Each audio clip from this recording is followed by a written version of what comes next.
আমরা কাঁচা কলা দিয়ে তরকারি করে খাই আর এর খোসাটা অনেক সময় ফেলে দিই। তো আজ আমি এই খোসাটা না ফেলে দিয়ে ভর্তা তৈরি করে দেখাবো।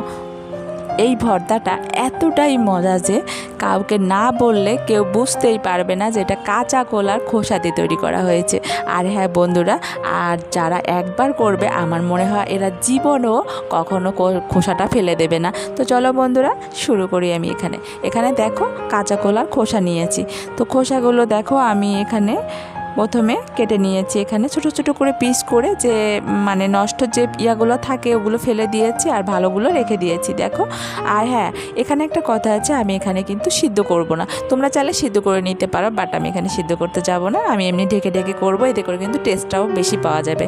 তো যাই হোক, এখানে দেখো একটা প্যান বসিয়ে 6টার মতো শুকনো মরিচ ভেজে তুলে নিয়েছি আর 1 চামচ এখানে জিরা দিয়ে এখানে রসুন, পেঁয়াজ, 2টো কাঁচামরিচ এগুলো আমি ভেজে তুলে নেব। দেখো একটু বেশি করে পেঁয়াজ রসুনটা দিতে হবে, তাহলে ভালো হবে। তো যাই হোক দেখো আমি তুলে নিয়েছি। এবার আমি এখানে সেই মানে খোসাটা দিয়ে দেব, যে খোসাটা আমি কেটে রেখেছিলাম ওটা আমি দিয়ে লবণ হলুদ দিয়ে দেব। লবণ হলুদ দিয়ে আমি মানে একটু মিডিয়াম, মানে চুলার হিটটা একটু মিডিয়ামে রাখতে হবে, তাহলে ভালো হবে আর কি, তা না হলে আর কি পুড়ে যেতে পারে। তো ঢাকনা দিয়ে ধীরে ধীরে আমি কিন্তু ভেজে নেব, আর সুন্দর করে সিদ্ধটাও হয়ে যাবে। তো দেখো আমি কয়েকবার করে আমি ঢাকনাটা তুলে আমি নেড়ে চেড়ে কিন্তু নামিয়ে নিয়েছি। আর কিন্তু ঢাকনা দিয়ে ঢেকে দিলে হয় কি, সিদ্ধ করার প্রয়োজন হয় না। আর সিদ্ধ করলে কিন্তু যে টেস্টটা আসবে আর এইভাবে করলে সম্পূর্ণ আলাদা টেস্ট আসবে। তো তোমাদের ব্যাপার, তোমাদের সুবিধাতে তোমরা করতে পারো। তো যাই হোক আমি সব কিছু দেখো তুলে নিয়েছি। এবার আমি শিলপাটায় বেটে নেব। তোমরা চাইলে কিন্তু এখানে ব্লেন্ডার করতে পারো। তো আমার মনে হয় ভর্তা করতে গেলে শিলপাটার থেকে কোনো কিছু হতেই হয় না, আর টেস্টটা কিন্তু দ্বিগুণ পাওয়া যায়।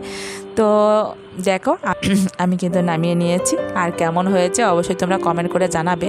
দেখো কতটা লোভনীয় লাগছে, আর দেখতে কেউ কি বলবে যে এটা কাঁচা কলার খোসা দিয়ে আমি এটা করেছি। দেখো কালারটা কেমন লাগছে, আর আমি যেহেতু বেটে নিয়েছি বুঝতেই পারছো। মানে কাউকে যদি না বলো যে এটা কাঁচা কলার খোসা দিয়ে তৈরি করছি, সত্যি বলছি কেউ বুঝতেও পারবে না। এটি খেতে গেলে এতটাই মজা, জীবনও মনে হয় মানে কাঁচা কলার খোসা কেউ ফেলে দেবে না। তো যাই হোক তোমরাই বলবে কমেন্ট করে কেমন হয়েছে। তো ভালো থাকবে, আজ এখানেই শেষ করছি।